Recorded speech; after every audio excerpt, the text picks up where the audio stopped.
Struggling to find your Discord user ID? Copy it in under 30 seconds with this simple method. I'll show you exactly where to find it, starting with opening Discord and enabling developer mode. First, open up Discord on your computer. Then, click the gear icon at the bottom left to open your user settings.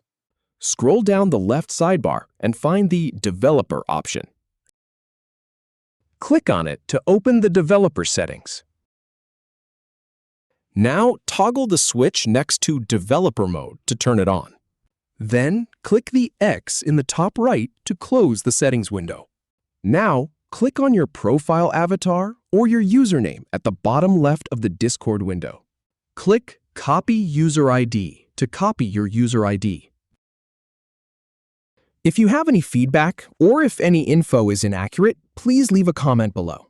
We'll do our best to answer or redo the video if needed. Thanks for watching.